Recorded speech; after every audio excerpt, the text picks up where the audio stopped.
feel like doing this. Like we're in the Tiki Bar, literally. Welcome. It's Friday night and it's the Tiki Bar. We're excited that you are with us. Look, we got the palm trees under us. We're ready to go. The music playing in the background, and you can't hear it very well, but we don't want to drown out our guests either, so we'll keep that low. We've got the tiki torch. Sorry, over here. There we go. So hopefully everyone made their drink tonight. I made mine. Look at that. Isn't it pretty? We'll talk to our guests about why they like this as their favorite drink. And we're just going to, sit back and see what's going on and what everyone's doing tonight and what they have going on in their lives. Because, we talk to you guys about them in our newsletter and in some of our posts as the power couple, which in fact they are, right? If you want to see a couple that epitomizes that word, it is them. So they have so many things on the go on top of being global trekkers, several different companies. They're both doctors. They run 4, 5, 6 companies. Have no idea how they do it all on top of everywhere else they go, but we're going to find out tonight. Yes. So ask your questions and let's get ready to roll. So ask the questions in the community. If you're there, that's where you're watching us. So just put the comments below and I will make sure that I bring them up to Dr. Celia and Dr. John. So welcome, guys. Yay. I hope you guys have your drinks. Oh, we haven't made them yet because we're going to make them on camera. These are the awesome. Oh, very cool.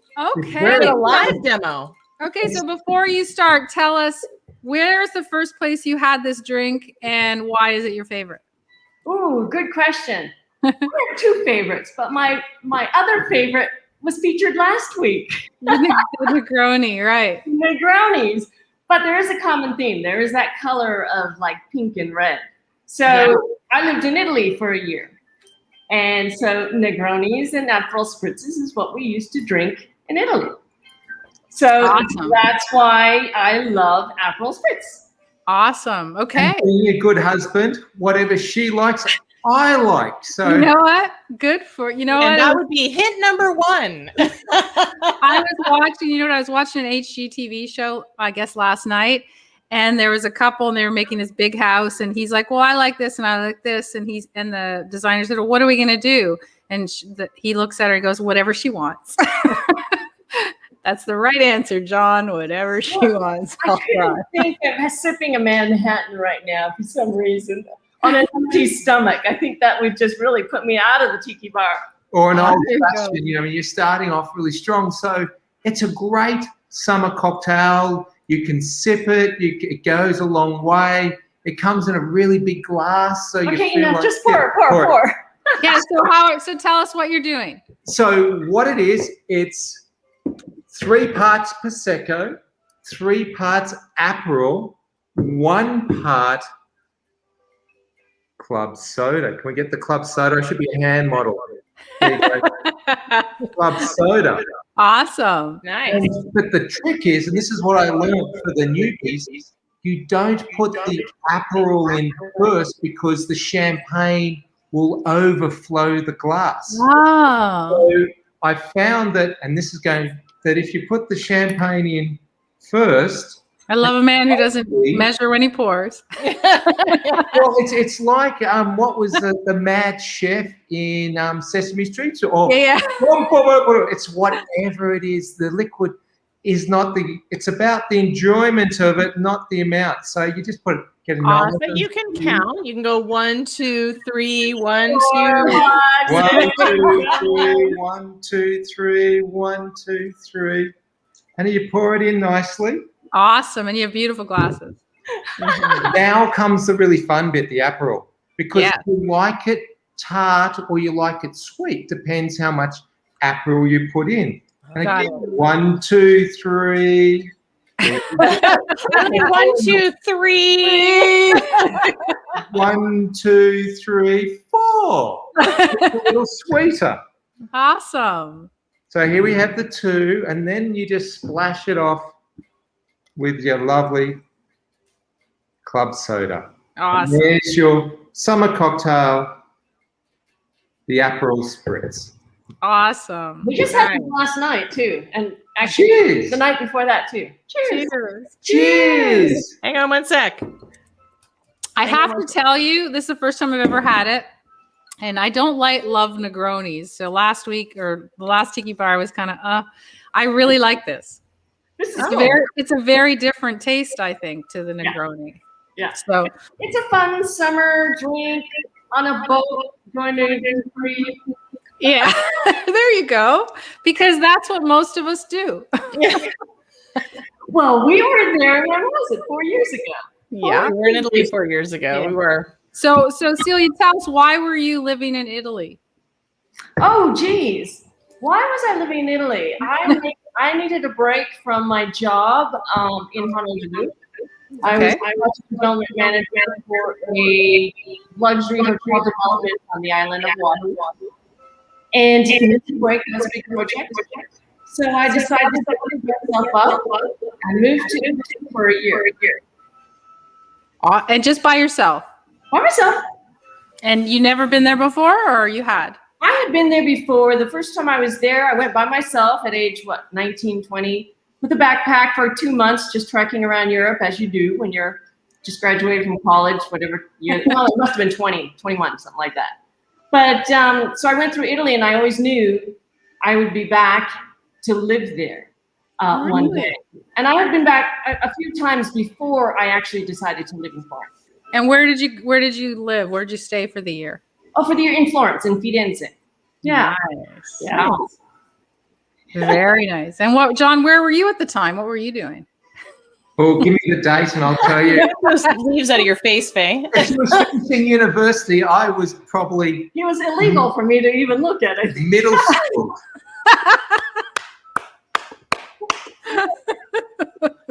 Okay. So I was probably 21. Yeah, I was probably 13. 14. Wow.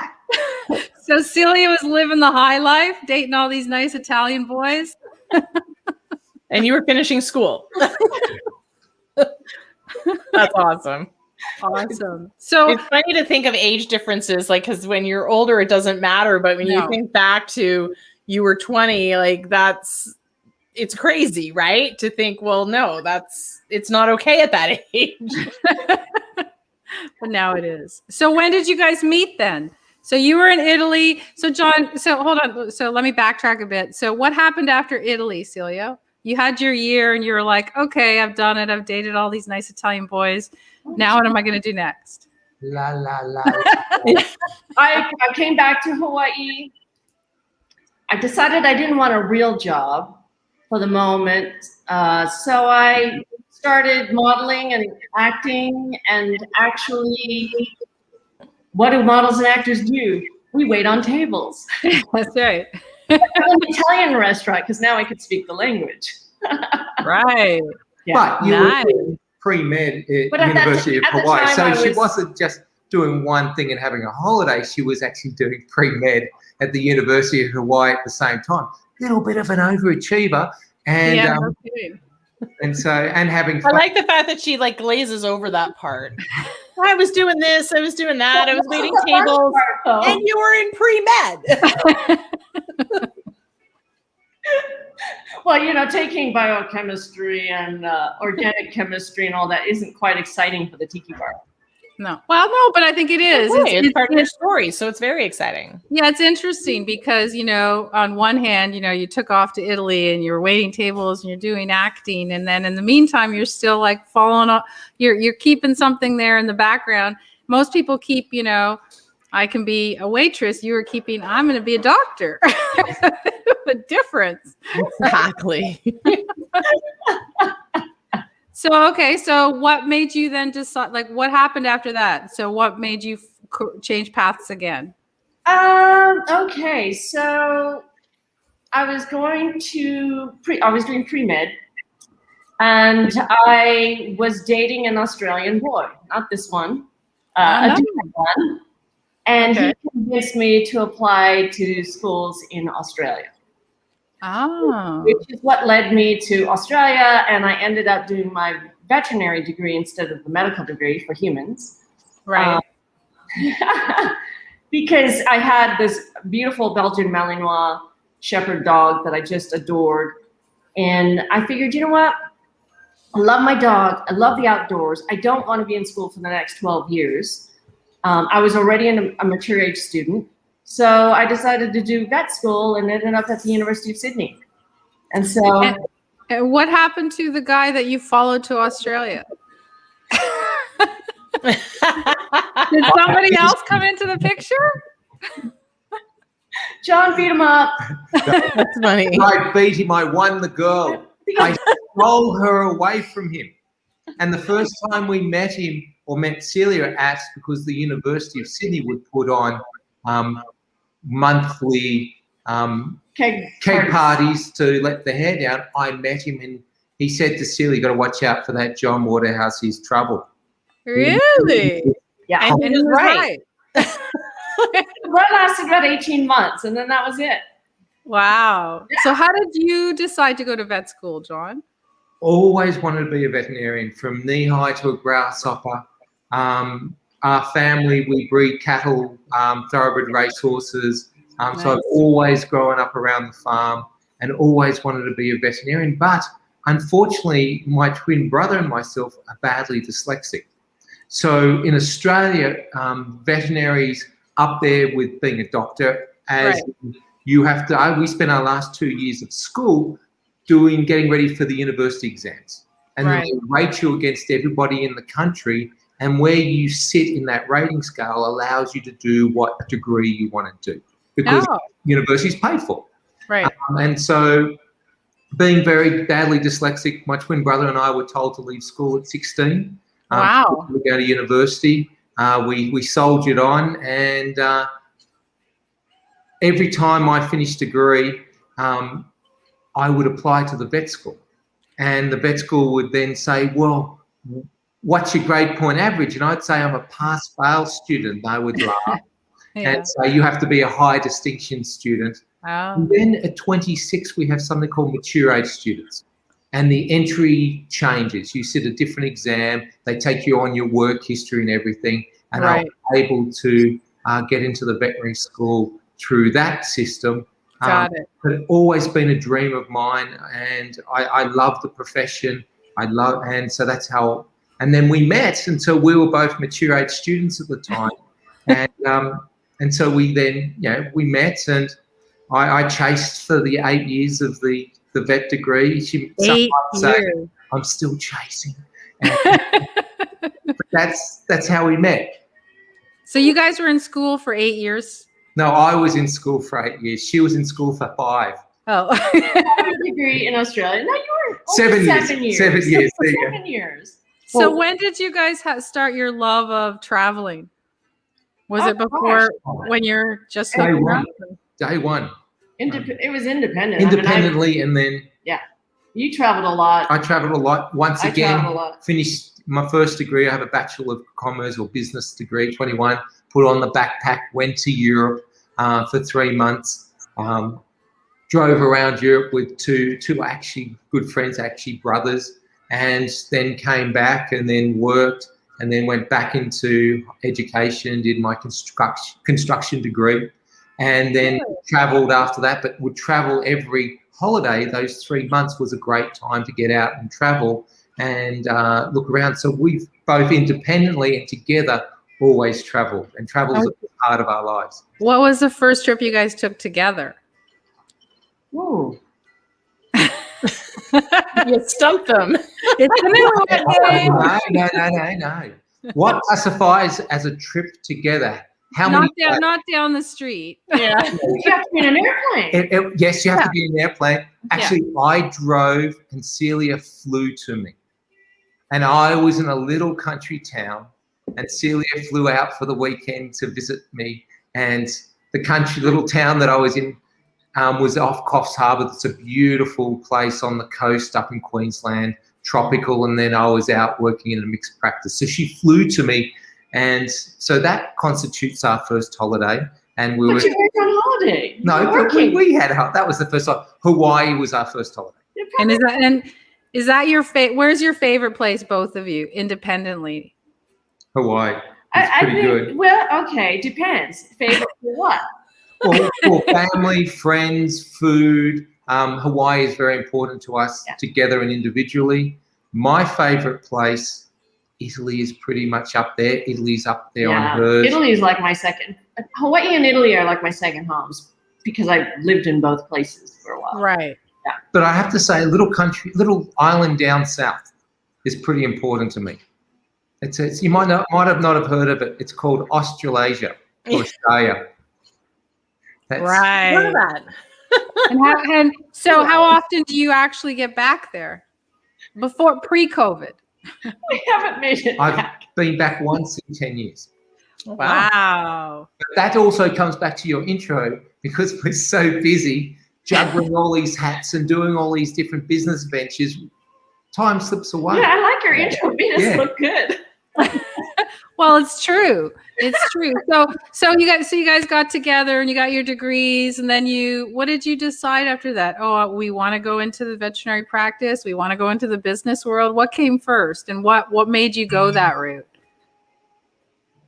Well, I worked in private practice after I graduated first because I had to wait 2 years until we graduated.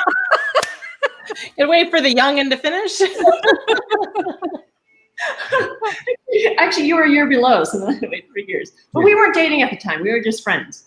Because I had a rule that I didn't date anyone that I went to university with. Because I'd made, actually my twin brother had made that decision for me in my first degree. Because being identical, there was a very nice girl in my Marketing 101 class that I started to see, and then one night in the dormitory, she jumps down next to my twin brother, puts her arm around him and snuggles up, and everyone's laughing in the room. And she goes, "Are you John or Ray?" And he goes, "I'm Ray." And she ran out crying, and she thought we'd set up. So for the next 2 years, she sat behind me going, "Arsehole." So that kind of made me bleep, beep, beep. So that kind of made me realise that I'm going to be with these guys, and most of them are 18-year-olds. For 50 hours to 60 hours a week for the next 5 years. Yep. Let them have all the nightmares of relationships and that. And so I had to wait till Silly graduated, then I pursued. That's great though. And so that was great. So you were working private practice and you just graduated, and then did you stay in Australia or did you move or did you travel? What did you do next? Well, we ended up, when John finished, we moved here to Colorado Springs. No, we worked 5 years. Well, we worked in private practice. Well, private practice, I worked for about 1.5 years, and then my mother got sick. And so I went back to run the family business, and that was what you would call ranching and farming. Property developing, our land was subdivided or rezoned by the state government, so we were building factories. You might have next door neighbours putting Coca-Cola and things like that, their factories. So big scale commercial operations. And because my twin brother and I had a construction degree, actually we did 2 degrees together in the same degree. Then I ran that for 5 years, and after 5 years then we came over here to the States. So then I could get back into the veterinary world and do some specialist training in pain management. Okay, so this is what's interesting, I think, to a lot of people. So you're traveling, you're in different different areas. You go to Italy. You guys both meet up in vet school. You're in Australia. How do you all of a sudden go, "Oh, let's just go to Colorado"? Did you throw a dart onto a map? Have you seen those cartoons of the caveman grabbing the woman by the hair and dragging her along? Well, Celia is a beach girl, California born. Yeah, that's what I thought. Hawaii, Italy, Australia at the beaches. You know what I mean? And I come, "Honey, we're going to move to Colorado Springs for a year." And she goes, "It's cold. There's snow there." And so I had met one of the leading guys in the world in pain management back in 1998. And I was a first-year vet student. And this is about tenacity and drive. And we had something called the Postgraduate Foundation, was based at Sydney University Vet School. And the leading horse veterinarian in the country was the president of the Postgraduate Veterinary Society. Okay. And I wanted to learn more about thoroughbred racehorses and equine medicine because my family have horses. Right. And so as a new student, first year, I went to postgraduate and said, I'd love to do your, because Scone is like the Kentucky of America. Scone or the Hunter Valley is one of the 2 horse breeding capitals of Australia. Okay. And it's about 3 hours out of Sydney. So I said, I want to come and do the reproductive equine course. Oh, sorry, John, you're a student. You can't do it. And I went, okay. Next weekend, I went up and said, guys, I want to come and do the equine ultrasound course next weekend. Sorry, you can't do it. You're a student. And I went, on the 3rd time I asked them that, and they got knocked back. I said, do you pay somebody to come and make the tea and coffee, sign people up? And they said, yes, we do. And I said, how about I come out, you don't pay my accommodation, I'll sign the people up, make the tea and coffee, and you give me a book and I sit at the back of the room. Awesome. It didn't take them long to say, great idea. So then every weekend or every second weekend, I drove out to Scone and would do these postgraduate courses. Wow. End of year conference came along. It was on emergency medicine. And I went to the guys, I want to come and do this emergency medicine week-long conference. Oh, sorry, John, we don't allow students. Do we need to have this conversation again? One of the guest speakers was this gentleman called Jamie Gaynor from Colorado Springs, who was in charge of anesthesiology at Colorado State University. And so I would take him out and wine him, dine him every night and keep him entertained. And we started a friendship. And so then 15 years later, he offered me a fellowship to come out and study under him for a year. So your family was in Australia, and Yes. where was your family, Celia? My family was in Silicon Valley, California. Okay. So, I mean, the question is very simply is like how easy was it for you guys to just say, oh, we're just going to go to Colorado Springs where we know nobody? And it's okay. We'll see our family eventually. Easy. I mean, we both have traveled by ourselves, so it's no big deal to find your place in some foreign land. You just talk to people. Right? That's the difference. Like, that's a skill, though, because like for a lot of people to land in a place, any part of the world, without knowing anybody is terrifying. Yeah. So I guess because you guys did it earlier in life, it was no big deal. This is before there were cell phones. Yeah. Your Let's Go Europe book and a map. Yeah, right. Resourceful. But when we moved here, well, at least we had the boss. And Jamie said, well, here's the clinic and everything. But we then went on something called VRBO, and we searched all the town, and we found this lovely old house, and they were willing to rent for us for 4 weeks. But remember, we packed up everything in our house, put that in storage, brought all our animals over. So all the animals flew over with us. So we've got to deal with a German Shepherd, a pug, and a cat. So there are big things going on. And so sorry, there's a joke in there. You have a pug and a cat walk into a bar. Well, there's. I was going to get. I thought you said, was there a chook in there? No, there's a joke in there. Well, and I was going to get the joke gets longer because it's not just the German Shepherd, the pug, and the cat. It's the parrot. Oh, you know about the parrot. Oh, there he goes. He has to do his show and tell time. And we actually were thinking about locking up the animals, but we thought we would take a chance. Yeah. I figured you'd want to see the animals at the Tiki Bar. Absolutely. So you've had the parrot for how long? A couple of weeks now. Oh, really new. What's the parrot's name? Well, my dad, we inherited him from my dad, who my parents just moved into a senior community, and he was a little too loud. So they didn't want to take him. And so my dad called him Bird. My dad called him Bird. Or just Bird. I like that. So this is really the Tiki room now. We have the parrot. We have the parrot. We're missing the parrot. And how is it going with the parrot? Oh, the parrot's great. And all the dogs love. The cat is very intrigued by the parrot. But the parrot's great. And the cat hasn't tried to eat the parrot. Well, the cat's 18, so she's lost the exuberance and the spring in her step, as they say. She was sitting down at the bottom of the cage wondering what that thing was. Wow. What is that? How do I get up there and get that? The one that really loves the parrot is the little pug. come up here. Because the parrot feeds Aww. the pug sits under the parrot's cage, and the parrot drops carrot and apple and things to the pug. Oh. So the pug knows where to sit. The pug's not stupid. Yeah. That's awesome. So Celia, you were this beach bunny. You end up in Colorado. What was your first impression? You're in this nice cold environment. Well, the first thing we did was go to a place called REI. I don't know if you've heard of that. It's a store that's very popular It's like here. Costco of camping.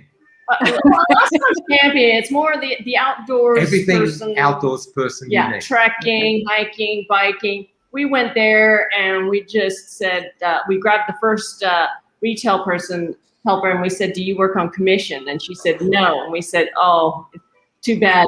It's your unlucky It's day. your unlucky day. 2 shopping carts full of socks, hats, gloves, scarves. We had nothing. Because remember, Nothing. we came in December. It was December the 10th. Wow. We left Sydney, it was like 35 degrees Celsius. To come here, and it's minus 10 degrees Celsius. And Wow. we were freezing in our cotton T-shirts. And then, we then walked in there and literally were going down the aisles just pulling gloves and everything. And so it was great. And still when we walked in, they actually knew all our names. And Right. when we walked in, they would still say, we've never seen anything like this day that this Australian turned up and bought half the store. We had But nothing. freezing. We were so cold. But you know what? That we intended to be in Colorado for 1 year. And that was in 2010. Wow. Wow. We ended up staying and this is our home and this is where You love it. we Oh, love it. absolutely love it. Absolutely love it. Yeah. So we went from beach to mountains. And really there's not much difference in terms of culture, right? The beach culture is kind of like the Colorado. snowboarding culture, right? The same. Yep. We all end up at tiki bars. That's right. It's just you just have to put on a couple more layers. That's all. Yeah. But it's actually not cold. It's not cold. And we were just in California for 7 weeks helping Celia's parents transition from their house down to an incredible community. And I swear it was colder in California because it's the wet coastal cold. And Right. people dress for it. They're in their, in little leather tops and things like that you feel the cold. And I Yeah. swear it was colder than it is here because you dress for it and it's a different type of cold. Yeah, that's true. For sure. Well, it was like last week here. I'm in north of Toronto, and last week people were in shorts. And this morning I got up and hold on, Fahrenheit. It was in the house. It was like 66, and it was like cold to me because I was used to shorts. I was like, oh my god, I got to turn on the heat.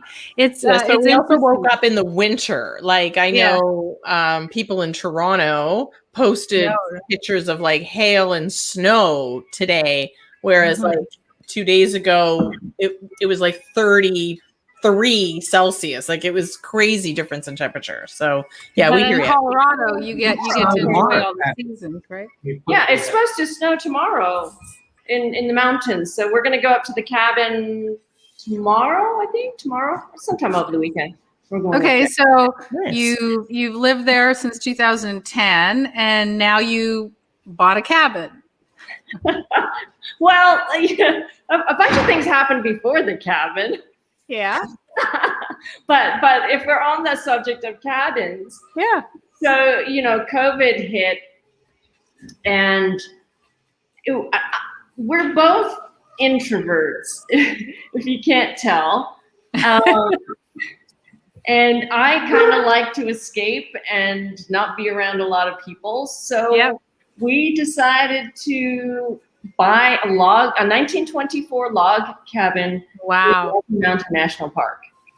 And so that was just December. So we've been going up there almost every weekend. Of course, we have no running water. Actually, we do have running water. I fill a bucket up in the stream, I run it to the house, and then we use that to flush certain things in the bathroom.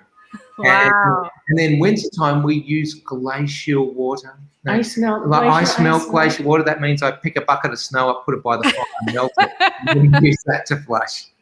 but water goes on tomorrow. Yeah. So Oh, nice. So you'll have running water. Well, we'll have real running water. Yeah, as opposed to John running water. Yeah. And I can actually clean the place, you know.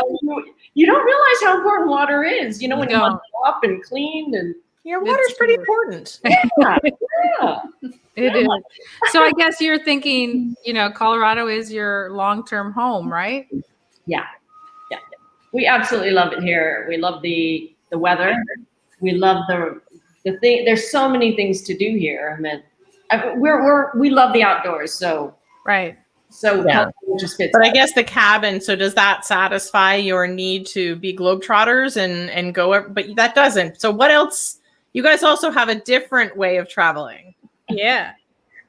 We also actually, in the intro, Celia is, so this leads to co-organizer for the biggest van rally in the United States. And I would never put that, I would have never put that tag on her.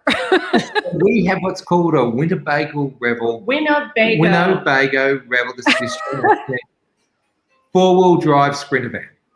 Awesome. So we have close to 200 fellow vans at a ski resort in southern Colorado in August, in Durango. And you've organized it. Well, myself and our business partner, Mike Reed. So what made you fall in love with the van life? I think one of our highest values, if we want to talk about what's most important to us, is really spontaneity and being in control of our own time. Right. And we love, as you see, hanging out with our family. Yes. And with each other and doing fun things together. So this allowed us exactly that, the ability to just say, let's just go someplace in the next hour. Because what happened was a couple of years ago, this is pre-COVID, we decided to go camping. It was a Friday and we thought, let's be spontaneous and go camping. By the time you load up the cooler, the tent, everything else into the back of the SUV and the dogs, and we started driving. We were about an hour south or something, and it started raining. Oh. And then it was cold rain. Right. And we pulled into this camping spot, and there was a moose with a baby moose, which is not where we really want to go camping. Yeah. And we thought, oh. And everyone's tents are sagging from the water, and like slush because it's snowing, and it's muddy, and we're like, I don't think so. So we ended up coming home and just watching Netflix or something. But I guess we really started thinking about getting a Sprinter van during the solar eclipse. We went up to Wyoming with a couple of friends of ours who had this beautiful Airstream, the Airstream trailer. Yep. So we drove up there. We had our tent. And they had the Airstream. Beautiful Airstream. They had plowed a cornfield to park all these vehicles for the solar eclipse. So corn husk is not the most comfortable thing to put your tent down onto. And so it was sweltering hot too. So we were in the tent boiling with these little corn husks sticking up through the bottom. Hearing our friends' air conditioning go, beautiful leather-lined seats, Airstream. Cooking steaks, and we're crawling out of our tent saying, So we decided then, no, we need to think a little bit more about where we want to go, what's important. And we then started the year looking for a vehicle that could do that. And also we have set our lives up with our business and things like that so we can be on the road and enjoy lives and be a little bit more mobile. And that's also gave us the ability to be in California for 7 weeks, and we lived out of the van for 7 weeks, and it was fantastic with all the dogs and now the bird, and that was great. So do you bring all your animals with you except for the parrot? Yeah. No, the parrot comes. The parrot comes too. Well, we came back 3-4 days with the parrot, and he was great in the van. And then, but the van also we bought for the dogs. So when we're driving up to Breckenridge, we have a place up in there on the ski fields. The dogs can move around when there's horrendous traffic. we put the bed down, or you can make a cup of coffee and sit back. And oh yeah, there was that one time there was an accident on the road, on the freeway, so it was just a dead stop, and nobody was moving for hours. And John was driving, and he was getting tired. The engine was turned off. Everybody's engines were turned off. I was walking the dogs up and down the highway, and John goes, "I'm really tired." I'm like, "Why don't you go take a nap?" So he goes in the back, and we have this.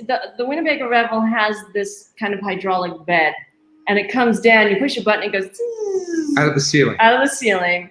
And so John crawls into bed, and the guy behind us, he's watching John crawl into bed, take a nap. Half an hour later, John gets up.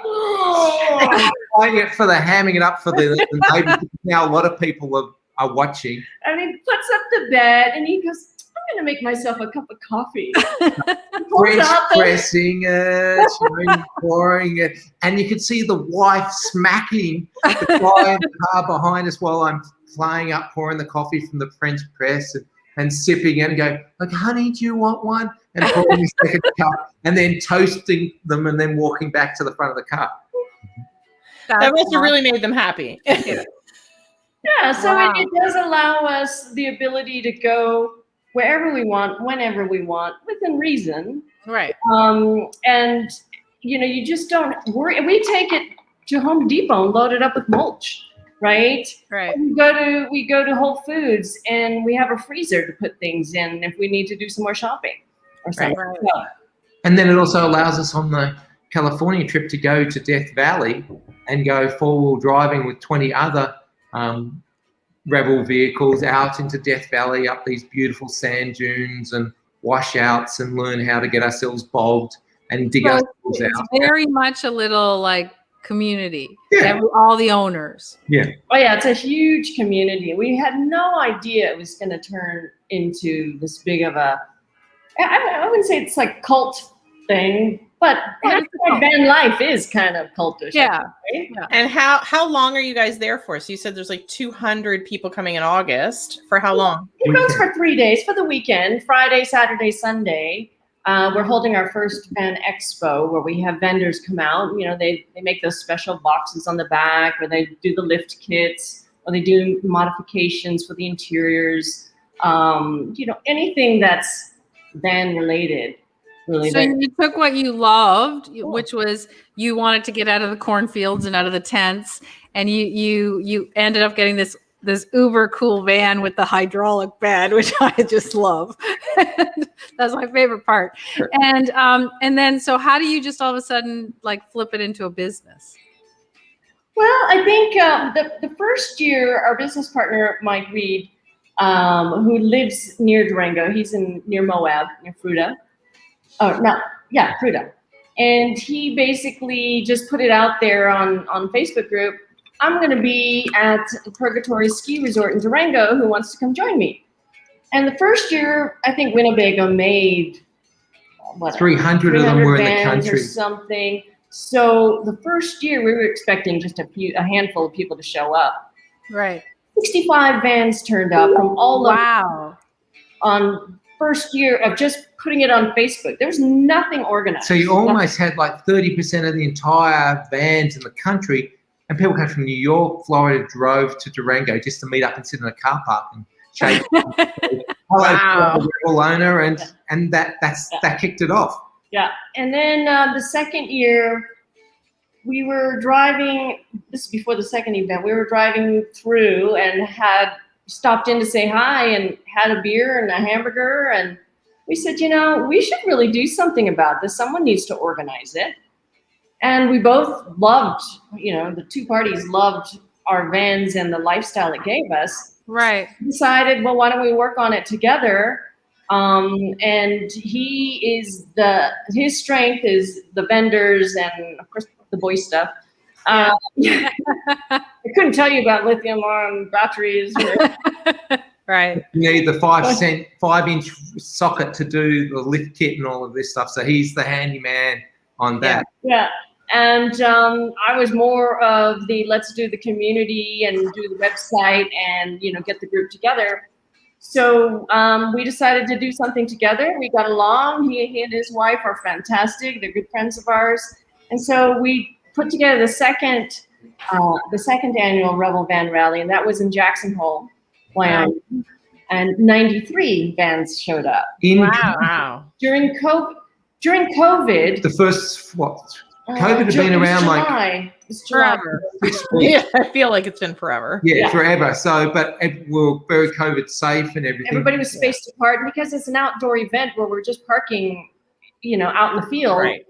Not one COVID case came out of that. Right. 93 vans, which means about 180 people, because there's usually 2. Well, because you all have your posh little hydraulic bed and French press, and you don't have to. That's right. It's not like you're in each other's spaces. Yeah. Yeah, that's great. Well, the first year, people were showing their modifications, and people were going in and out of vans. Last year, we didn't really allow that, and we said just be sensible. Don't go into people's vans, and you could take a peek. So people were really good, and they respected that, and we had a good outcome. So this year, it's going to be in Durango again, because it's just easier to organize it in a place that Right. And so now we're actually organizing something, like we have excursions, and we have, a whole bunch of different things planned, a lecture series on, nature photography. John's doing one on safety and dogs when traveling. We've got, because people wanted to learn more. They wanted to learn things at these events. So you talk to people, and then you just slowly implement those activities into your schedule, and just slowly over. And So do you have like a big vision for what you would like to see this become? Have you heard of Sturgis? Sturgis is a town where, 700,000 motorcyclists descend on for a weekend once a year. So we're laughing. Because now we're actually outgrowing the ski resorts, and next year may be the last time if we get 300 vans. We've outgrown them, purchasing a big block of land, just continue, and then you just create an event space that other charities and that can use. But our goal is to we're already at the biggest. Just keep building, and Winnebago is coming out and launching all their new vans at our expo. Yeah. And so it's becoming a big thing. That's cool. Great. So this is like your hobby business, because you do have real day jobs too, right? So tell us a little bit about the other businesses, because if we backtrack a little bit, you made it to Colorado Springs. You're both vets. How did you decide to launch your businesses when you got here? So when we got here, we were really just going to train for a year, go back to Australia, and bring all the knowledge that I brought back to Australia, because no one did sports medicine, rehabilitation, pain management. Right. 1 year turned into 2 years, turned into 3 years. At the time, we then went to the University of Tennessee and undertook our canine rehab certification training. Came back. Celia had done a rotating internship through the orthopedic side of the specialty hospital and become really good friends with the owner of the orthopedic side. So she then was speaking to Mike that I should come on and help build his rehab program. So we actually built a bricks and mortar 1,500 square foot rehab facility for him and his 6 orthopedic vets. And then Celia, as she always says, she's the brains, I'm the brawn. So why don't you take all that information that you've just learned, because really, like most industries, everyone protects their special sauce. Yeah. Put that out there, and let's get trained the world on this incredible new modality called pain management sports medicine. So we started the Veterinary Teaching Academy, and then for the last 5 years, every month I do a webinar on a specific disease topic in relations to rehabilitation sports medicine under the banner of the Canine Rehab Teaching Academy. Right. And so is that open to like vets? Is it open to, regular people? That was just for vets and rehab professionals, and we gave continual education credits and everything through the American Veterinary Boards Association. Some of the public were in there as well, because we had dog trainers and people who wanted to learn more. Right. Then you had something called COVID came on. And all my students in Australia and around the world, governments came in and took away their anaesthetic machines, their respirators, their drip sets, and put them into human hospitals. So now the vets have lost their surgery income, their bread and butter, plus they can't see patients. Wow. And people under quarantine and lockdown. So we then, once again, the brains, all the education programs that I've trained vets, repurpose those over into a new platform called Canine Rehab on Demand. And then I shot videos and wrote up 12-week rehab programs for the most common 16 orthopedic injuries and diseases, and designed do-it-your-own rehab programs that people would do on their own in the house. And actually, I've been working on this for 5 years, and we've had multiple attempts at it and multiple failures, but we found one very special ingredient. And there was this incredible web designer. You may know her. Her name was Spencer Chappell. I think I know her. And she revolutionized the ability to build out these. She changed our world. Thank you, Spencer. And well, you know what's interesting, John? What's interesting is, it was what you were doing was perfectly, weirdly, because COVID happened, but perfectly timed, because, people were more apt to, I think, before COVID, take their pets, go to somebody and say, go fix the pet. That disappeared, right? Now you were telling them, hey, you can do this too. And you're home and you're doing nothing anyway. So you might as well and put in the work. A little bit of something is a whole better than a whole lot of nothing. Right. I think that's fabulous. And I think, there's so many. I mean, what do you think about all these people now have bought pets, right? Like in COVID, they took pets in and they don't really know what they're doing. They just were bored, right? They just said, oh, well, we're home. We might as well get a pet. Have a pet. Yeah. Because we're never going to go back to work. It's a perfect time for a pet. And I spoke last week for the Bernese Mountain Dog Club of America, the AKC, at their annual big Best in Show. It was down the road in Erskine Park, Estes Park. Right. And they had the Burnie University, and their biggest comment was that this generation of Bernese mountain dogs, the puppies are coming through, haven't been socialized. They're all scared. They're fearful. They're aggressive. And this is their breed. It's the most lovable breed out there. And they're scared and really concerned about what this generation will be like for the next 10 to 15 years, because these puppies haven't had any exposure. And then you look at everything else out there, and we know people that have got puppies during COVID, and they just haven't been exposed to things. The amount of fear, aggression out there, it's quite amazing. And so as a profession, but also as a society, and I think also children have suffered as well, that lack of exposure. And this is their informative years of getting out and making friends at school and doing all of that. Yeah. A real anxiety in our pets for the next decade to two, but also society, there will be this. It was like with the Great Depression and things like that. Yeah. Our grandparents hoarded. It was all about food and family, things like that. Those events shaped their lives. Yes, absolutely. So I have a question. How do you guys exist by living together, traveling together, working together, doing all these things together, and not killing each other? Yeah. Oh, she's my boss. That's a great he's like the best trained person ever. Because I love my husband, but I would actually kill him. And he said the same thing about me. Like, he would actually kill me if we worked together, and I would actually kill him.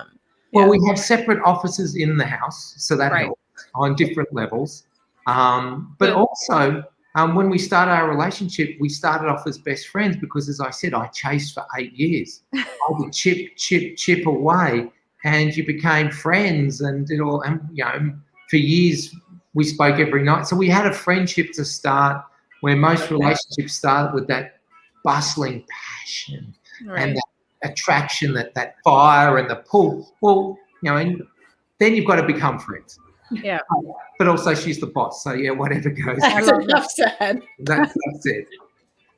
I think there is a secret sauce there, right? Because I think there's people who can work together and there's people that can't. And we're really lucky that we can work together.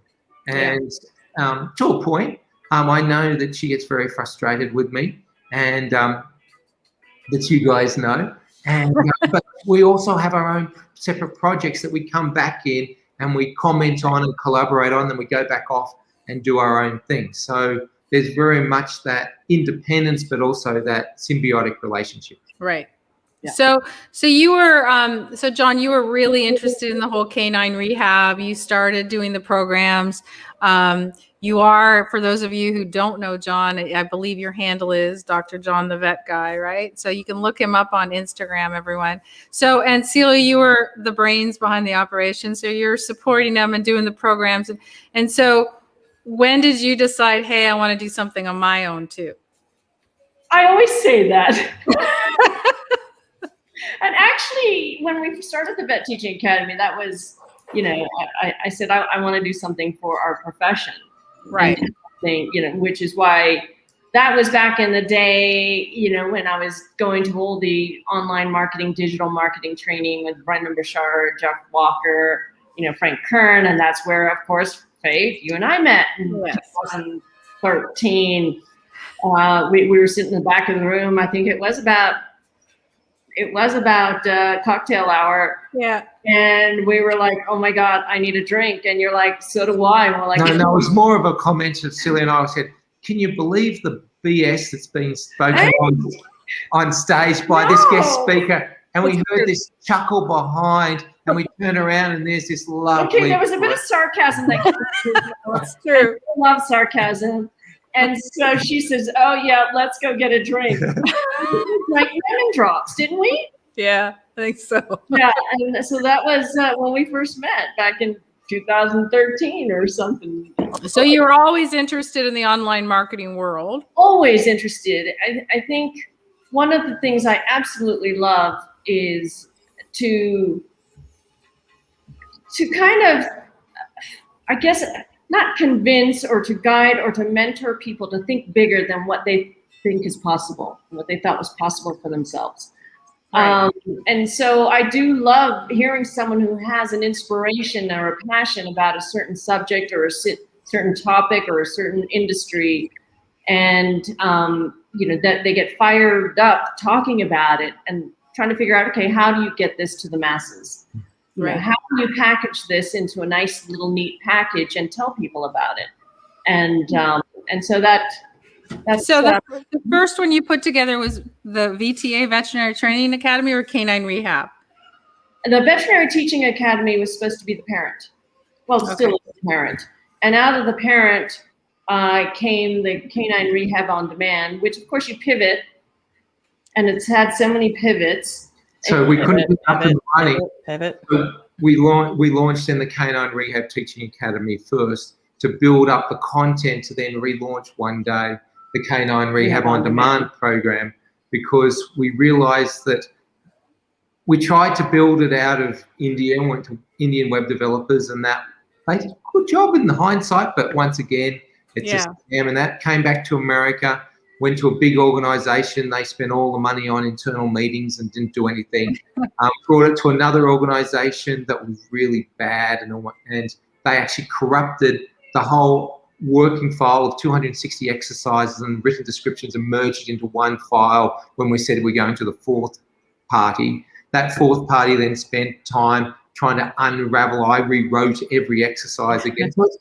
And then we found the incredible Spencer, the angel from the north that came in and helped us unravel everything and just put it together, because we're veterinarian. Oh, I'm a veterinarian. I don't understand tech. I don't understand. Yeah, I know. Sorry, I have a comment, and I didn't realize that was going to push Faye up into the tree. Okay, but I think I just wanted to point out what I wanted to make sure that everyone understood is it's not like you had an idea and the next day it worked, right? And I think people need to understand, like, it does take time and money and takes mistakes before you kind of get your stuff in order. And I think sometimes, we talk a lot about how well things are going, but not so much on how long it took to get there. Right? It's a many-year success. We talk about that a lot. It takes a decade to be an overnight success, right? Exactly. So Anthea has joined us tonight, and she's just saying, because she works with her spouse as well, so she was just reiterating that she agrees having your own projects within your business as spousepreneurs is key to continued success. It allows you to have your own and operate your business together effectively. Yeah. So yeah, definitely important. So if anybody does have any questions, if you can just put them in the comments, and I'll make sure that we bring them up and let them know any questions or comments. I'm monitoring a couple of places here, so you can put them in the comments in the community, or you can put them in the comments on YouTube, wherever you're watching it. Yeah. So John, if I have a pet right now, and you do, canine rehab, which I believe is a lot of rehabilitation and understanding how to really help your dog through challenges. There are people out there who might have new dogs, or might be terrified of, what do? I don't want to touch it. I just want to bring it to the vet. What would your recommendation be? Well, and that's the hard thing, because traditionally when you get a puppy, you are enticed when you go to buy that first bag of puppy food from one of the big box stores like or that, come do the puppy class. And they bring you through, and you get the puppy education. There's a whole system that's geared through to develop that interaction with the puppies in society and everything, and that all went out the window with COVID. And so really we're in uncharted territories, because you can't take your puppy to the vets, because the clients sit in the car park, and the puppy goes into the vet clinic, has what it needs to be done, and then it's pushed out as quickly as possible, because they don't want to have the animals in the clinic. So really we haven't come out of COVID yet. That question about how to do that interaction with the vet, it's not there. And that's what I'm talking about, the Bernese Mountain Dog Club, and everyone's really worried in the veterinary profession about these animals that have never had that interaction with the vet as a puppy, with their next door neighbours, with other dogs, and so I don't know how to answer your question, because there is no answer, because we're in uncharted territory of how we deal with this generation of dogs. So would it be something, would that be a program that you could start working on for people who just don't know, what should I be doing, at least in small steps? Or is it something that maybe you address on your YouTube or on your Instagram, that people could actually follow you and get some answers to? And so we have a puppy program, but more from orthopedic disease and how to prevent disease during the puppy's life. When it comes to puppy socialization and other things like that, more then it's in the realm of animal behaviorists. People that understand what's going on in their little head. I'm looking at what's happening with their little bones and their little joints. And so, but I think that's really important too, especially people getting young puppies during COVID, and they're feeding it, I can't say names, but certain puppy food, which may not be appropriate for the dog because it might be too high in protein or something, which it's important for the bones to grow at a certain pace or a certain speed, and that prevents certain orthopedic diseases from arising in the future as they get older. And what John's done in his puppy program, and he talks about the nutrition side and what you should be looking at, how to read labels and stuff like that. And how to weigh your dog or your puppy against where it should be. It is in the breed. Which I think is really important. I mean, knowing those things, a lot of people, I think, I'm not sure, but a lot of people in COVID just said, I'm just going to go get a dog. How hard can they have no idea. And I'm going to feed it the recommended feeding on the back of the bag, so you don't realize that these companies are commercial companies wanting to sell dog food. And so they might up how much you should be feeding on a daily amount. So that you have, so you end up feeding them more food, and therefore you buy more food and the business is more successful. But these puppies are under quarantine, so they're not getting out and burning those calories that traditionally they would have in a non-COVID environment. So we've got overweight puppies that causes these other issues with their joints and tendons and growing. And that's actually something like launching another business from COVID. We're launching this month due to the wonderful work of Spencer Chappell. I hope she's watching. Yeah, lots of plugs for Spencer. Well, it's funny that you say that because Anthea literally has just piped up and says, you have several businesses. Like, what are they? What are all these businesses? So we're launching another, because while I was in Colorado Springs, I worked very closely with the K9 unit for the police department. For the last few years, I've worked with the Avalanche Rescue Dogs in Breckenridge, the Fort Carson military dogs. So we're launching Hero Canines, and that's a site to give back to these incredible dogs that work. And so when a client purchases a Canine Rehab On Demand program, we gift a Hero handler access to a program for their dog. So it's like a whole giving back. You buy one, we gift one to a handler. And so because we're all wanting to know how to raise these puppies that are going on to do such a great job in society. So the question of how many businesses we have and what we have. There's a lot of the veterinary There's a lot of veterinary ones. Offshoots, and we're going to be launching next year also the canine rehab business in a box. Yes. Again, that's another offshoot to show people how to have a rehab business and how to work out how to do their appointments and what type of equipment and modalities and layout of clinics, because I built one and I had to go through and do all of that. So we have Canine Rehab Business in a Box that's being relaunched next year. That's awesome. Hero Canines that's launching next month. We have Canine Rehab On Demand that relaunched, but launched officially 6 months ago with COVID. We have Canine Rehab Teaching Academy that I do a monthly webinar on to train veterinarians and rehab professionals to be able to instruct their clients in the consultation room. We have the Veterinary Teaching Academy that's the umbrella of all of that. And then, eventually we do want to add more veterinary type of courses, full courses from veterinarians who want to teach a specific subject and throw those into the Veterinary Teaching Academy and start bringing outside courses in. People have courses, then we have their courses. So that's just the veterinary side. Now I'll throw it over to Celia on the other side. And so just before you start, Celia, I just want to make sure, because I know a lot of people who are watching are going to go, well, where do I get this course? So everyone who's watching, we'll put a link to John's courses later on at the end of this, right, Stacy? Yeah, we actually have just a couple of questions in relationship to some animal stuff, if you don't mind. We have, just before we jump into Celia's businesses, I know it's going to take us in a little bit of a different direction. So we have Carolyn's asking a dog question. If you can answer this, if not, if she has to advise her own vet, let us know. I have a Labradoodle. He's 7.5 years old. Since we've had him, whenever he runs a lot, the upper pads on his front paws cause him a lot of pain. What is this from? What does she mean by the upper pads? Are we talking about underneath the pad here, the accessory carpal pad, or are we talking about the pads under his paws? We're gonna get that. So I'll let her. See how much we need your courses, John, because I wouldn't be able to answer that question. So while we're waiting for Carolyn to confirm that, I have a cat question. I don't know if this is possible for you to answer, but it's popped up. I have 2 male cats from the same litter, and they started fighting constantly in the past 3 years. We've had them for 8 years. Brothers. What could be the cause for this? One growls at the other.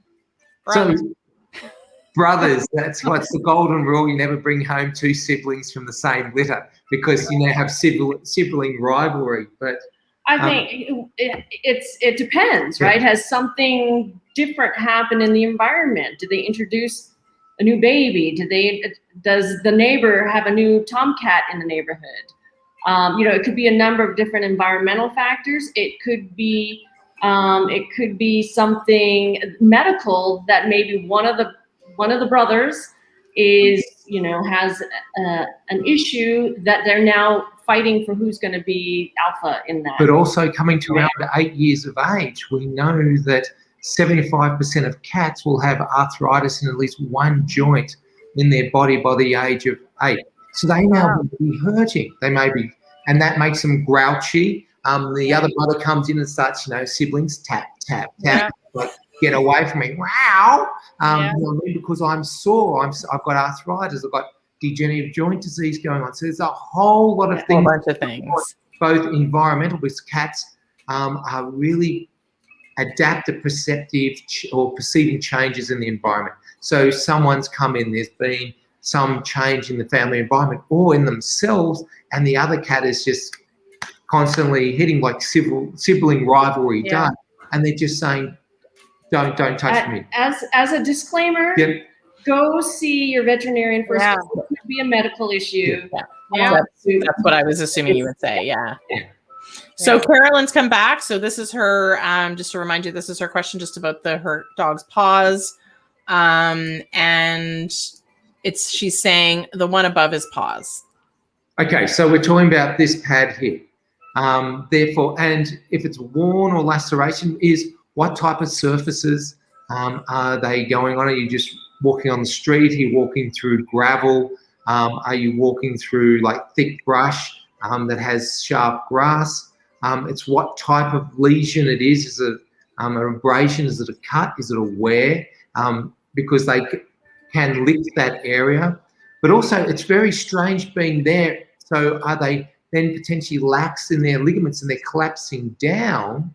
So when they're walking and doing more running and jumping, they're collapsing down and then making contact with that pad, because that's really not a normal area you get wear and tear. You'll get wear and tear on their pads because of the ground, but not so much there. And that's got me thinking that there's something else potentially going on, and I potentially take them to your vet. How often does it happen? How often are you running the dog? Because we see a lot of weekend warriors that will take their dog out and the dog will run like crazy in a dog park, but then it won't run for a week or 2 weeks, and then it goes out and does it again. If it's like an Iditarod dog or some dog that's constantly running or doing marathons with their pet parent, then they've developed calluses, or their pads become a little bit more resilient to the different types of surfaces. But if it's a weekend, going out to the dog park and and we rest the rest of the week, that could be a factor as well. And we know. So she just says it gets sore. It's not cut. It just. Oh, okay. So sore, not the pad. So the pad, but the joint. So Yeah. So that's their carpus. That's like their wrist. So therefore, there could be something going on in the wrist. We know, and it was a poodle that they have. When Labradoodle. Yeah. How do they know it's the wrist? I mean, how do they know that's sore, right? The question that they limp. So I would say to go to your local veterinarian. Disclaimer, go to your veterinarian, because if you're doing this all the time and they're coming back lame and limping and sore, something potentially is going on. Disclaimer. We have not touched this animal. So we are not diagnosing. Yeah, and that's that's why I didn't want to get into a lot of animal vet related questions. I would take them to go see either a veterinarian or a rehab professional and let them have a look, because there could be some underlying type of joint instability going on. And she was saying, unfortunately, her vet doesn't know. So is there anywhere? She's saying her vet doesn't know what's going on. So should she go to another vet, like a second opinion? What do you think? Well, I mean, you can't. There's specialists like there is for humans, right? Absolutely. Okay. So that would be good. So we have sports med. So go look for a rehab, perfect canine rehab institution or a sports medicine veterinarian. I would do the full workup, X-rays and blood work, and we'd have to do that. I mean, it could be something as simple as a foreign body, a foxtail or something that's in there. I mean, I don't, not having seen the dog. But there are specialists now, sports medicine specialists, that are the next level up. It's the latest college in the veterinary professional league, sports medicine. It's only been out about 5 years, but we now have boarded specialists in sports medicine around. But there's a lot of people out there that specialize, and that's. And I think it's just like for humans and doctors. I mean, your GP isn't going to be able to diagnose a lot of the things that you need a specialist for. So why would you think your vet can, right? Same thing. And as a veterinarian, I say we're an inch deep and a mile wide in our knowledge. Yeah. We have to know a bit about everything. But when you're almost different than a general practitioner, because at least a general practitioner in the medical world deals with a human body. Yeah. You're dealing with potentially anything, cats, dogs, like different breeds and stuff like that. So I can't even imagine. I was like, what kind of dog is it? Where would that pad be? Like, I was like watching your brain. I was like, wow. And then whether the anaesthetist, whether it's the surgeon, whether the doctor, whether the dentist, whether the chiropractor, whether we're the psychologists. We're actually the psychologists for the pet parents. For the pet parents, but we do all of it. Where a normal GP just deals with, okay, take a pill and go and see a specialist. But then a specialist is an inch wide and a mile deep in their knowledge. And so you're getting the best of both worlds. But look for a sports medicine veterinarian. That's great. Thank you. Yeah. I will, and she's watching, so she's got that advice. So thank you. And Donna, the girl who had the cat question, just thank you again, because they did have a stray cat coming around. Not anymore, but they did. So that might have been. So she's saying thank you as well. And also, Donna, your cat's 8 years old. So also, they, on average, as I said before, most cats will have starting to develop arthritis in one joint by the time they're 8 years old. So now's the time to think all about, because there's a whole lot of factors that could be coming in. Start thinking about arthritis prevention and that, and go have a chat to your vet. Get a senior checkup. Yeah. Senior checkup. Awesome. Yeah. Although get used for a cat isn't senior yet. My lovely one upstairs, we haven't brought her down for the show and tell yet. She's 18. So yeah, because cats they'll come on camera when they want to come on camera. I love cats because they just have a great attitude. Like I don't play for treats, buddy. No, I'll be doing my cats are very specific. And she'll come and put her tail, will just waft through the camera and then keep going. And people are like, what is that? And I said, the cat. And everyone goes, uh-huh. Right? My two cats are king of the house. Like they run the house. They are brother and sister. They actually get along really well. But they run our house. They also run the dog. Like literally, our dog came in the house. My one cat slapped the dog across the face and was like, "I'm not sure who you think you are, but I run this joint." That's right. And they've gotten along great ever since. Yeah, because he knows who's boss. Exactly. That's great. So Celia, so you've been doing all this, you're trained vet, but you have this love of internet marketing. And so what made you decide to launch something completely different? Well, for the last, probably 9 years now, I think. Actually, let me go even further back. In 2006, I became a facilitator for Dr. John Demartini. Where, almost every weekend we would facilitate a room full of 200 people through whatever challenges they were going through with their life. And there were some amazing, and there still are some amazing coaches out there and facilitators out there who can really make a difference in the world and do some good to people who are having challenges in their life. Right. And, but all of them seem to be struggling with, how do I grow my business? How do I get myself online? How do I get more clients? How do I even, get on camera? What equipment? I mean, all these questions were coming up, and I'd see it week after week after week. And, back in 2006, there wasn't what we have today, all the different platforms and so many, it's so many to choose from. And about 2012, 13 is when I was dabbling in thinking, well, I want to create something. That's where we met, back then. Yeah. And trying to figure out, how can I help these coaches and these facilitators get their message out there? And there's all different types of messages, dealing with bullying or business or child rearing or infertility, all these different types of consultants and coaches. And so I thought, what is the easiest and fastest way that these coaches can get up and running without all the tech hassle? And therefore, On Point Mentors was born. Ta-da! Fay and I have been talking about it for years on how can we make it simpler for people to just get started. And never mind about all the tech stuff, never mind about, understanding how this platform works or that platform works. Right. And therefore, a year later, here we are, you know, with On Point Mentors, where we are able to help these consultants out there who, especially during COVID, who have either lost time during COVID, or lost their clients, in-person clients, and so now they got to figure out, how do you do this online, and how can I get more global clients? So we created this so that it would be a lot easier for the consultants to go out and get started, you know, in just 2 days, 48 hours. Right. Know? Yeah.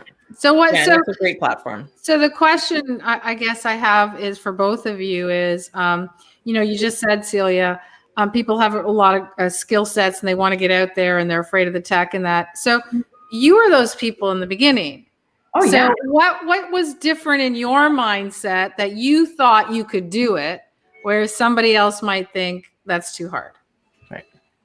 That's a great question. I think I'll let you answer that one. I have my own answer to that, but yeah.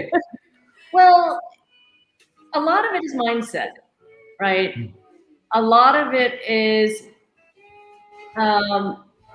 you know, imposter syndrome. We as veterinarians, as doctors, always have imposter syndrome. So it is a matter of, and I owe a lot of kind of this global thinking to Dr. John Martini, this Dr. John and Dr. John. Only because there was this one, and I'll give you a story. There was this one road trip that John and I took to visit my parents. We weren't in the van at this point, were we? This was a few years ago, several years ago, actually. We were in our SUV. And so we drove from Colorado to California, down, up and around, did the big loop. And we did not once listen to the radio. We did not once listen to a podcast. We did not once listen to anything, any type of music. And people are like, what do you mean? You drove for hours and hours and hours. And we did this mindset exercise on Where's My Billion? Actually, we did Where's My Trillion? Because we thought at that point, we want to change the world, and $1 billion is not enough. And actually, $1 billion's not enough either, but start there. You know, it used to be. Start small. Yeah. So, you know, we thought if the universe were to give us $1 trillion, what would we do? What would we do with it? Yeah. And accounted for how much money would you spend here, how much money would you spend there, and because the universe won't give you anything unless you feel like you deserve it, and you have something, a worthy cause, or something that you want to provide a service to people. So we thought about changing the medical system, changing infrastructure. Water, clean water, education was massive for us. So we discovered that our love of education and educating our young people out there, our kids out there. So we really touched on some of the big things on what we both valued and had high on our priority list. And that really changed the way we looked and thought we can change it. We've just got $1 trillion of energy assets, or whatever you want to label it, you know, so let's just go and pick one that we're most inspired by and just go for it. Awesome. And we also, on a spiritual level, a few years ago, I won't say for someone's big birthday and which birthday it was, we walked to Mount Everest Base Camp. And that was 24 days of walking to get to the highest point on this planet. And to we didn't go to the highest. Looked at it. We like fingers and toes, but we looked from base camp to the top of the mountain, and it kind of puts you into perspective. All the crap that we surround ourselves with goes away, and you then went, what's really inspiring to us? As we've said for Canine Rehab on Demand, I have a flat forehead because we bashed my head against that wall for 5 years trying to work out how to do it. And we've learned that it's not about ability. It's not about the genius. It's about persistency. Right. And being able to get up and have that passion and get up and slog at it every day. Every day. That's where you get to it. As we said, we're an overnight success and we've been at this for 10 years. Yeah. You know what I mean? But it's the passion. And if you're passionate about it, you'll do whatever it takes to get it done. Right. And that keeps you going. Because when you're not passionate about what you're doing, you're not passionate about your cause, your job, that it's the biggest ball and chain around your ankle, and trying to get up every day and motivate yourself, it's hard. And it's hard when you're passionate, but that's how we do it. And well, there's that big saying, progress, not perfection. Yeah. Right. But my thing is progress is perfection. Because you're doing something. And I have a sign above my computer. And I won't say, I'll change the words. Oh, no, I'll say the real. I said, my shit is better than no shit, so get your shit out. That's right. Because it's, and this is part of the imposter syndrome, it's about giving service. And there's nothing out there, so get it out, because you're helping people. Yeah. And when you're helping people, that's the main thing. Yeah, I think there's your theme. That's your theme, it seems, in every of your businesses. And what I want to point out to the audience is, you not only have these businesses that you're so passionate about and you want to be of service, you're also incorporating your love of, hobbies, which is your van life and everything else. But you also do a lot of work with the music industry, the music academy in your local universities, and some other philanthropic things too as well, right? Right. Well, I sit on the music advisory board at CU Boulder. Yeah. And we don't ourselves have children, so the university kids are our children. Right. So we oftentimes go, and we're the music moms and dads, right? They come over and we feed them, and we hold their concerts here at the house. And we're there at their graduation and weddings, their finals and things like titles and their weddings and things like that. So we believe in community. We happen to live in an amazing community, Boulder, which is very service oriented. And the people here, it's crazy. They're all doing some startup that services and helps the world in some way. And so I think, they say you are the average of the 5 people you hang out with the most, and community, you can't turn the corner without meeting someone who is a Nobel Prize winner, or, someone that we sat next to someone who invented the earbuds when Stevie Wonder was on stage. He's the one that, he said, I'm responsible for 70% of the world's hearing loss. And we're like, what do you mean? And he said, well, I invented the earbud. Because I was working at Stevie Wonder, and we needed to talk to him on the stage, because he couldn't see us put up cards. The music, they put up cards behind the curtain to tell them songs and things like that. We had to talk to him, and that developed the earbud. Yeah. Right. And so Boulder's been a great community for us. It's helped us grow. Very inspiring people that live here, a lot of entrepreneurs. Well, we're second to Silicon Valley in California for tech startup. Google just opened a big campus. Apple's opening a campus. It's the new Silicon Valley of the Central, and then they're doing it in Washington and New York City and things like that. But we're becoming a big tech hub of entrepreneurs. But community has always been important, and not just our local community, but our global community. And giving back. And it's all about, we talk about over dinner dreams and goals and things like that. And I run my benchmarks about service. If I could serve, X number of animals, things like that, I'm all about service. Other people about monetary goals. I'm about service and helping people. And you also little baby steps, because everyone needs to be the overnight success. No, it's about just baby steps, slowly building on it over time, and it comes. Yeah, I've never really met an overnight success. And if you actually want to run training, do you guys sleep? Not lately, ever. We sleep in the van in traffic. Right, when there's traffic, that's when you sleep. That's great. So what would you, if somebody, so you obviously, at the end of the day, you guys have your shit together, right? And some people are watching you. Well, to some extent, some people are watching you. You're like, okay, I want to do that. I want to be of service, and I want to have different businesses, and I want to be able to make a business out of something I love. So what would your advice be to somebody who's just watching you and who's still stuck and they're not really sure where they're going?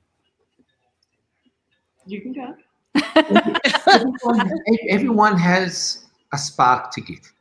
Everyone has a spark of service, something that in their heart of hearts, I always wanted to be a veterinarian. Always wanted to be a veterinarian. Told at 16 to leave school because I'd never go to university. I have 3 degrees. My twin brother just finished his 5th degree. He did more at night school, 4 nights a week for 3 years while he had 3 kids under the age of 4 because we needed for the family. So he did law. You know what I mean? I always knew I wanted to be a vet. I did everything I could to become a vet. Now I'm a vet. I now do everything I can to help my profession, help my clients, but at the end of the day, help my patients and the pets to have the best lives that they can. Everyone has that spark, and you really need that spark to be able to weather the storm, because I believe the storm's there to really get you onto your game, because you wouldn't be doing this unless you love doing it. And so when you're the decade overnight success, because you've put in the work. And I heard a great quote the other day, and he said, it's not the geniuses that get there. It's not the elitists that get there. It's the slogger. It's the person that puts in the work, just constantly works on because other people see it. Other people pick up from the energy. Like this year, I've had speaking opportunities because people have said, I followed you for 5 years on your email, on your monthly webinars on this. I want you to come talk for the Bernese Mountain Dogs Club of America. You know what I mean? Things are opening up and people go, wow, you're an overnight success. But you've been working at this, doing your podcast, doing this, building that reputation. Right. And so it's about passion. That's my big trick to this. Is it's about passion, following that spark. But everyone has something to give. Everyone from writing a blog, just offering to help, doing things, you get noticed. And it's about building that confidence as well, because the more you give, the more you receive, the bigger your confidence and your sphere of influence grows. Awesome. Yeah. Wow. Yeah, I think that you're absolutely right. You have to really know what your priorities are and what's important to you. Almost every of the talks I talk about values. You have to really understand what your values are, because if you don't place it number 1 up there, you're never going to do it. You know, you're not going to endure the pain and the challenges that get thrown at you unless it's that important to you. And then the second part is a lot of people have fear, you know, and that's what makes them get stuck. So I always say lean into it, and people say, what does that mean? And I say, well, okay, what is the fear? And a lot of people will say something like, oh, you know, people might laugh at me, or it's, you know, my husband might not approve, or I might not have enough money, or whatever. And I go there, okay, what if your husband doesn't approve? Or what if your parents don't approve? Or what if you fall flat on your face? What are the benefits of that? Right. What are the drawbacks if you didn't start? You know, and you get them in this mindset of it's not so scary, because I just went there with my mind and went, you know, to all the different fears that I had, depending on who you've put up on a pedestal that's going to be judging you, you know, and basically bringing you back down to where you're just someone with a dream, and you're going to, and it's not just a dream, it's a goal, right? It's something you're going to actually step in and slog away at, because you are inspired by it and you want to change the world. And your greatest successes are your biggest failures. Like everyone says, oh, it's going to be, I prefer to fail 100 times. Well, sorry, we have failed 100 times. Pivot, and you make such a better product of yourself than being the success at the beginning, because it's about learning all the way along. It's about the journey, not the destination. That's really, and it all takes one step, and having the courage to take that first step. And it's really hard. It's really scary. We talk about imposter syndrome. I'm about to launch a series of books. A dyslexic writing a book, it's really hard to let that book go. And I've had it sitting for 6 months working on the cover, just because we've been working on other things. But it's also getting over that fear of launching something out there, putting yourself out. But if you don't do that, the world will suffer for not having the glimpse of your genius. Absolutely. Awesome. Thank you. Thank you, guys. So you guys, we're gonna, for those of you who are watching, you can go ahead and connect with John at Veterinary Teaching Academy, Canine Rehab. We're gonna put the links there. Celia, my partner at On Point Mentors, and of course the big rally that will be going on in August. Where can they find more information about that, Celia? What's that? Where can they find more information about the rally? Because there might be some people in Canada as well, or Mexico that are going to drive. And they are actually. So go to therevelclub.com. Awesome. Nice. Okay, because that sounds like a lot of fun. Thank you guys. It's been great. Very inspirational for everyone. I hope you guys, everyone's watching, has enjoyed it. Thanks for taking your time. Thanks for sharing your favorite cocktail, which is now I'm a fan of. Good. Well, yours is empty. You're gonna. It's empty, and I made a double. Remember, it was like the 1, 2, 3, and then like 4, 5. Yeah. I'm going to use from now on. I'm going to use John's pouring technique anytime. I'm just going to go 1, 2, 3. 4. That comes from my bartending. I worked at a bar for multiple years. Actually, my twin brother was the bar manager. Of course you were. And so you do the 1, 2, 3, 4. I love it. That's going to be our new trick. Love you. That's great. Thank you guys again. Thanks, guys. We'll put the links on there. Thanks for joining us tonight, and we'll see you guys all next week. Bye-bye.